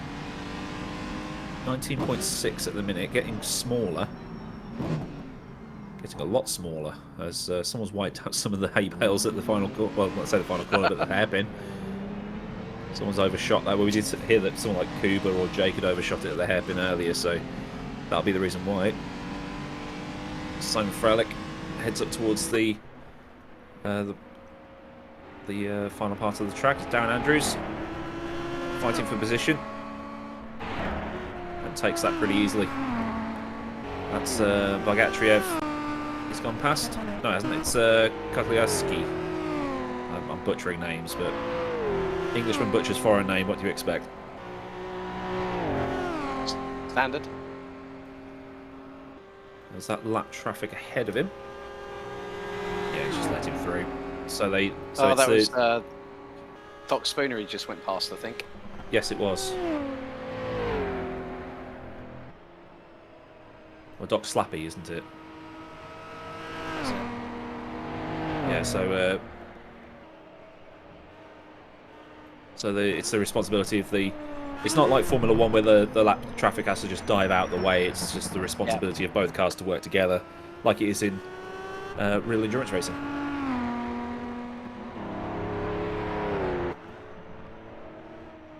Not in touring cars, though. No. That's a completely different kettle of fish altogether. We both know about that one. Smack him out the way.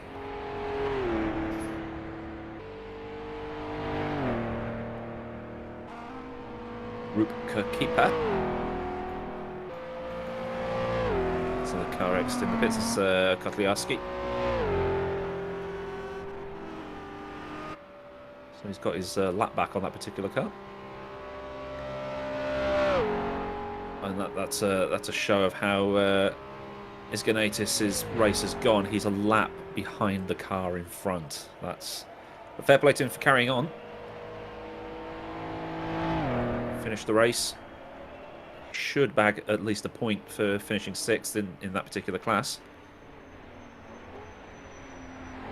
See all the road signs for Belfast and Lisburn and places like that. Never actually been to Ireland. I probably should at some point. I nearly ended up going to Belfast actually a little while ago. I think it was 2018.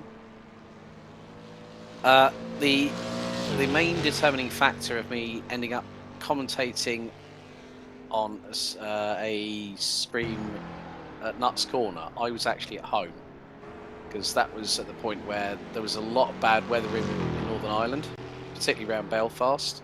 So I went to Stansted, was due to get my flight over there. Was there for 4 hours. I thought, oh, I'll have a little bit of lunch.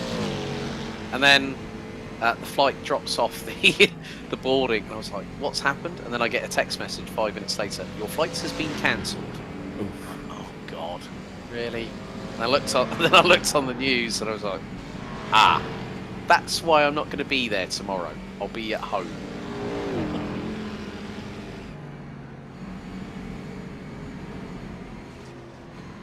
Oh, Martin Bayer, that was lucky. I think as the Germans would say, meine Güte. My God. Watch as the YouTube chats immediately start writing, mein Gott, muss das sein? Oh dear. Sebastian Vettel, Ferrari, Sachs Curve, Hockenheimring. Yeah. Yep.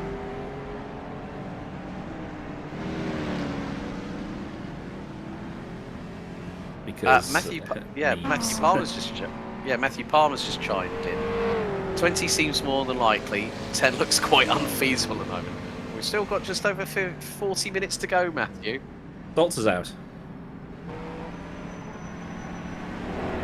Oh.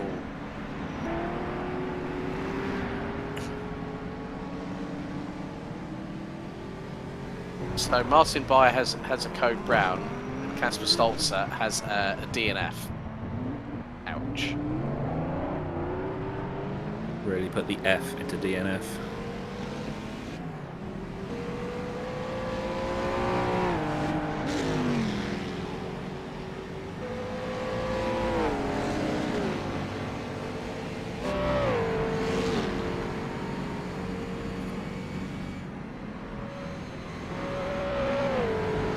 Is that for position ahead? Just trying to find it.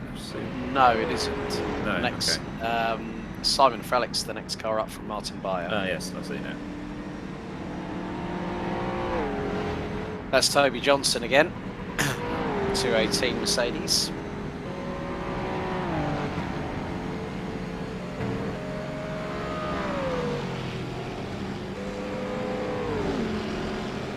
Just going to blast by him here. Made nice and easy for him.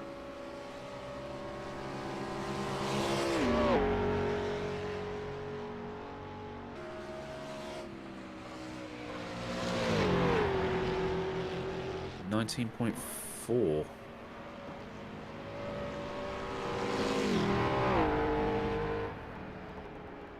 Gonna get his stream up and see what's happening. Will that be running at 30 or 60 frames a second, Aiden? It's on my main monitor, so it'll be at 60. God, it just looks so weird. There is definitely a difference between 30 and 60.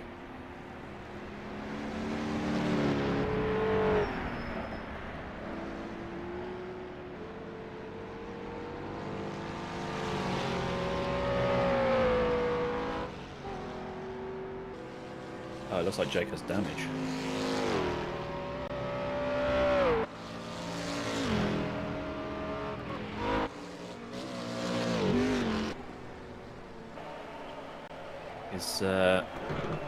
He's got his pit menu up and it says damage, do not repair.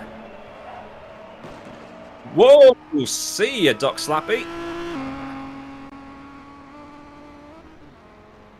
Oh, he's going to need a chiropractor stat. That, I just clocked the number of the car. That was Simon Frelick, actually, that we just went past him.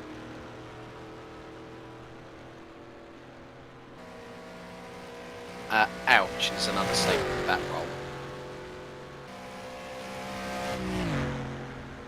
If you can flip it back onto its wheels, you might be able to carry on.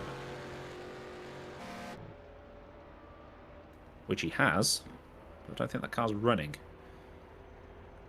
He's probably trying to find the ignition. Oh, there we go. Oh, he's got it Wrong way. going. I stalled Reverse. it again. There we go. Nobody coming. All good. Style it out. Pretend it never happened. All good. Carry on regardless.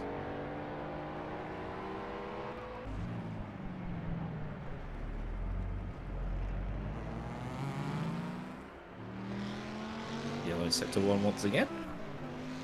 As Matt Wright looks to lap some traffic here. Beninka and Bogatriev in the pit lane. Starts to slowly moving down the order. When Jose drives, he's got 3 wheels on that wagon. That's the first time in quite a while, and he's just DNF'd. I think we're down. Doc Slappy's DNF'd as well now. I think we might be under 20. Still going.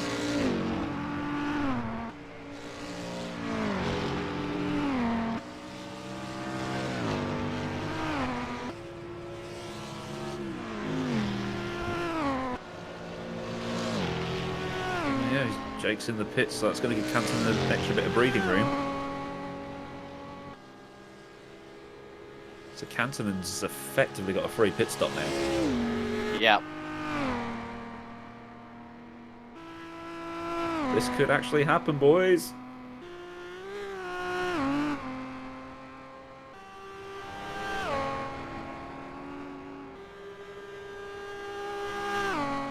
Splash and dash them.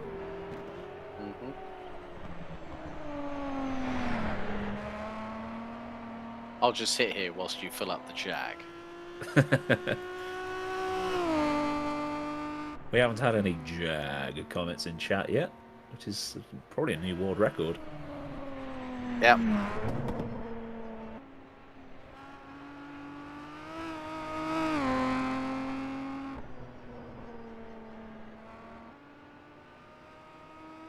And what's more, 2 2-litre class cars in the both Maseratis in the top 3. 80-second gap.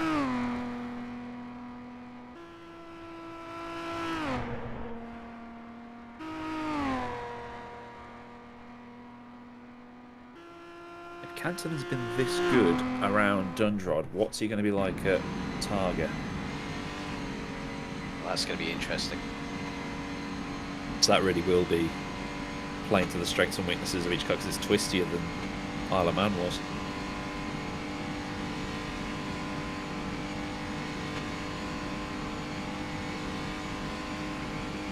This shows that Ascari was sandbagging during pre-qualifying. It was a bit like the Rolex 24, but that's happened in previous years. Well, Ascari pre-qualified with a 4:15.2. The next car, which was Simon Freilich, was a 4:20.1. So 5 seconds. Nearest makes no difference between first and second in that class. Conversely, Jake from Jackson was 2 seconds.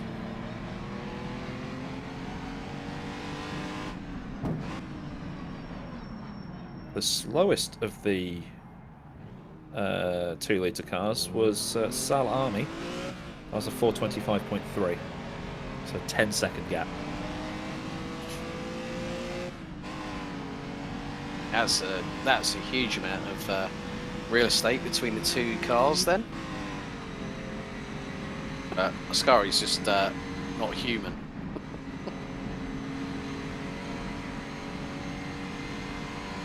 So we've dropped under 20 cars. We're at 19. 84% of the YouTube poll was correct.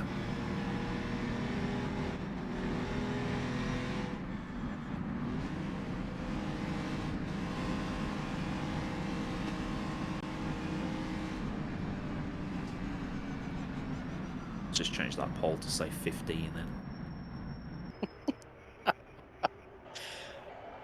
As Kantonen makes his stop. Let's see what happens here then. I mean, it was an 80-second gap when Jake pitted, so gonna have a massive extra doubt moment that he'll overtake him here. No undercut is that powerful. No.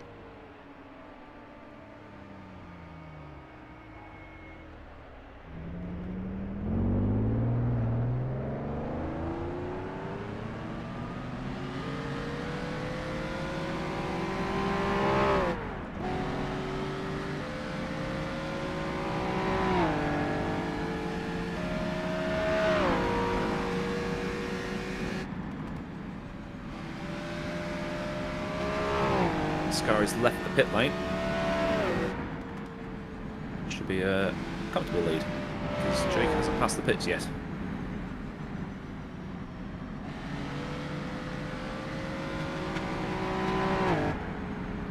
Baker's giving it the berries though. One slidey boy. Passes the pit lane now.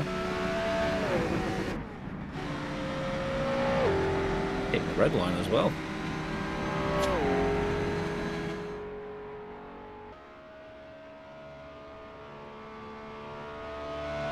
30-second gap between Jake and Ascari for reference, so a second a lap for the a second a minute for the next 30 minutes. Why not?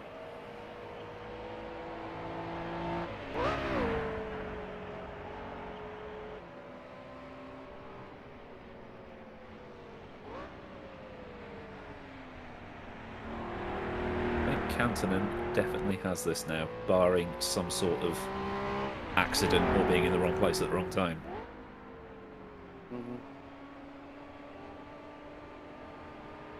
I think the magic word we're going to be looking for here is back markers, depending on how many he catches up to. But with the amount of literally detriment to the field, you know, over half of it gone, with just over 31 minutes remaining, I think Jake's got to pray for a miracle right now here, Aiden.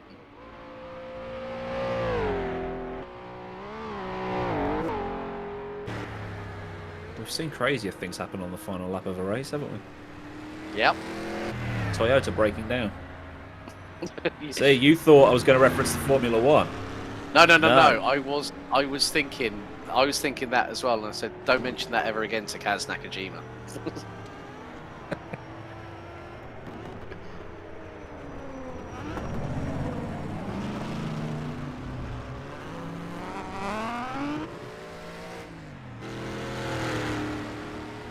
That's a stat I never thought I would hear.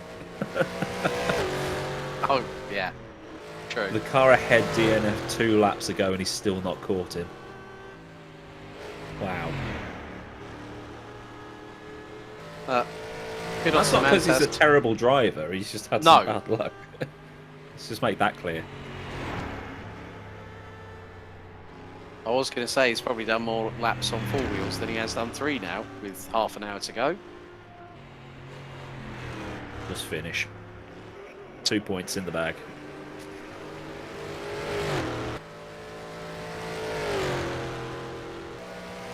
I love how this track uses the 2D sprites as well. The sort of that GPL flashback. Yep.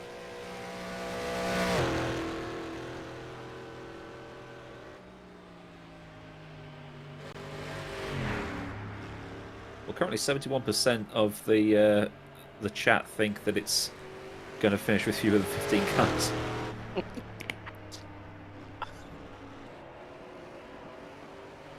Let's get some destruction going.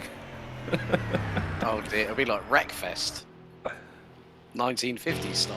1954 Robot Wars or something.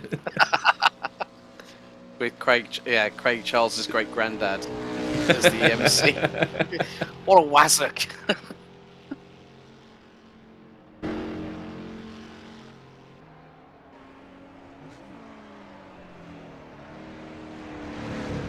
A young Jonathan Pierce.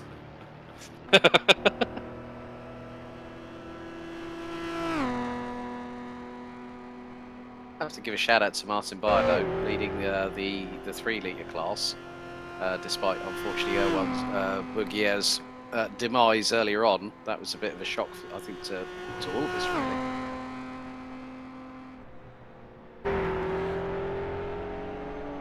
We're almost in with a chance of having all 3 classes on the podium, but Bayer's going to sort of demolish a 9-second lead over the next 30 minutes or so. Might be able to do it. Given it's a 4-minute lap. Yeah, we'll have to see what happens if he closes up to Simon Frelick.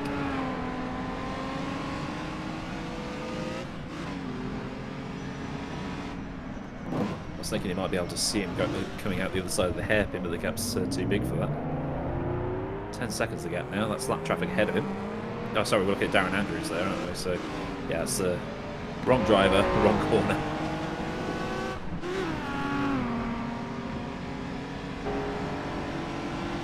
That gap is going down though between Bayer and Freilich though, so might be done before the end.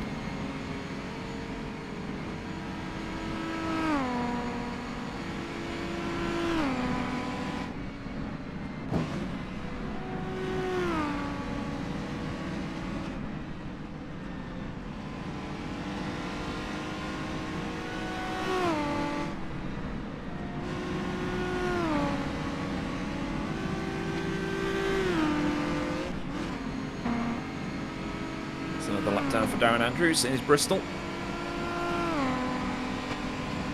26.48 on the clock. 29.6 between Jake and Kantonen, so looks like this one isn't going to be one for the 5 litres. But still a great spread of classes as well, which is cool to see.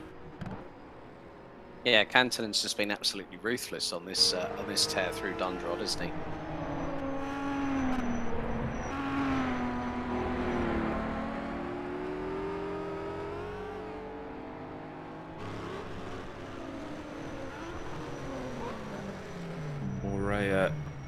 That's Silberwolf in front of him, so we should have a battle momentarily. So funny hearing both engines as the cars power out of the hairpin. Silverwolf sounds like his car sounds like a blooming kazoo in comparison with the rumble of the 5 litre tractors. The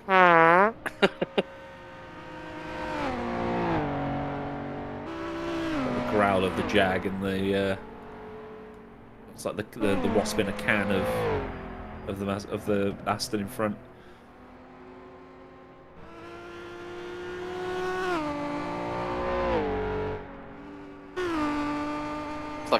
It's like a flock of hornets, you know, like a swarm of hornets going like in the Maserati, and they've just got the Jag that just goes, "I'm here."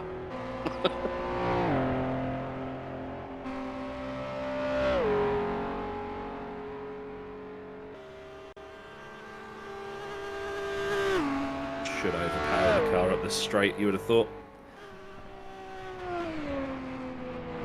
Looking back from Silberwolf's car. There's the Jag on the prowl.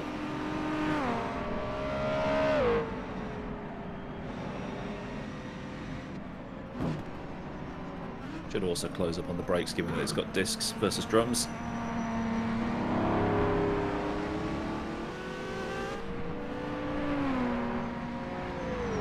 Mantis in the pits once again.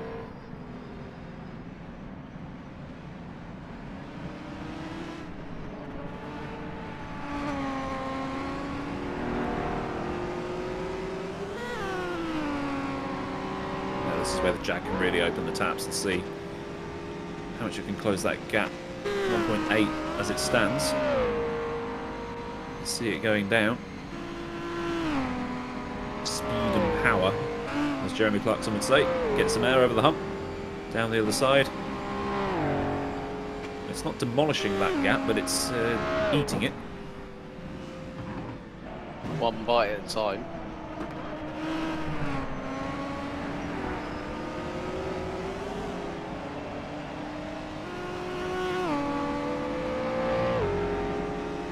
Saying that, it is nearly tea time and I am hungry. Mm-hmm.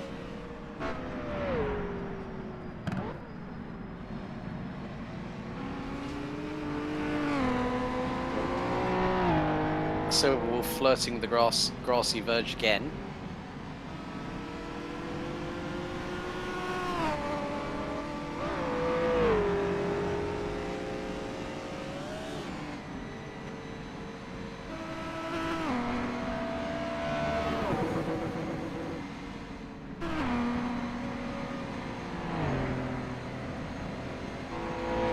Bayer's in the pit lane.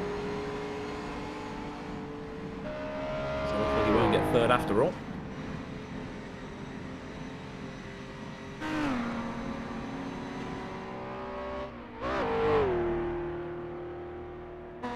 He also could lose out in the class lead as well to Hrrc. That gap's coming down.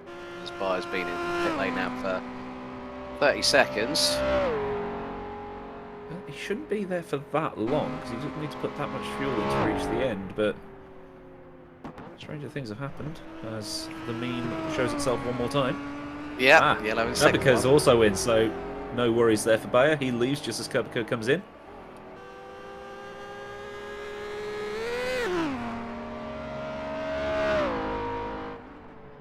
Scooby will get in front of Hrrc here.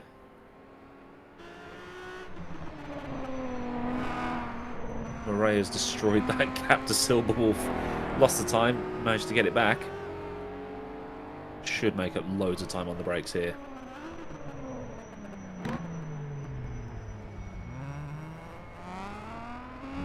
Hear the squeaking of the brakes as well.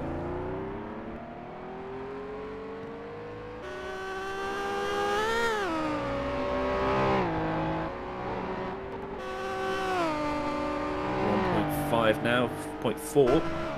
It's a fast run towards the end of the lap, so Morea should be able to keep the speed up a bit. Might have to bleed a little bit more speed into the corners, but can get the power down on the exit. Whereas the 2-litre car in front can just lob it in. Yeah, you can also, it just lobs it in, whereas Morea's taking wider entries into these corners just to get the car around it, just to sort of like nail that apex and then get it out the final corner like he's just done there.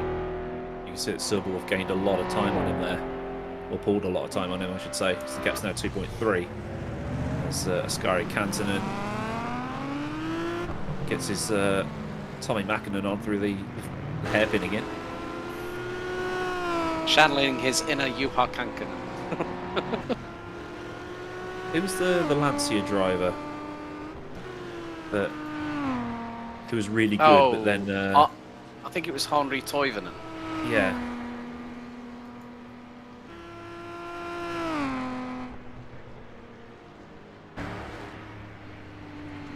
I get him confused with Ari Vatnen for some reason. I don't know. Don't know how.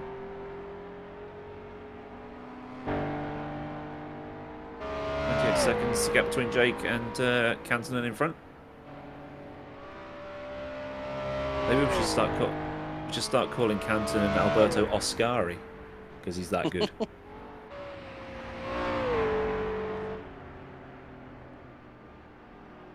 Yeah, Toivonen, he actually raced with Talbot, Opel, Porsche, and Lancia. Lancia is actually the last team that he raced with because there was that incident at the Tour de Corse in '86. Where Group B died. Yeah, with the Lancia Delta S4. Oh, see ya. Oh, dearie, That's dearie me. Silverwolf Getting another lost. one going too far forward. Oopsie. That's trespassing. At least you can see the traffic coming towards you. True. That's a freebie for Morea there. He's pulled 18 seconds on him already, and Simmad Paul now having a look at Silverwolf again in a faster class car. So Silverwolf might lose another position here.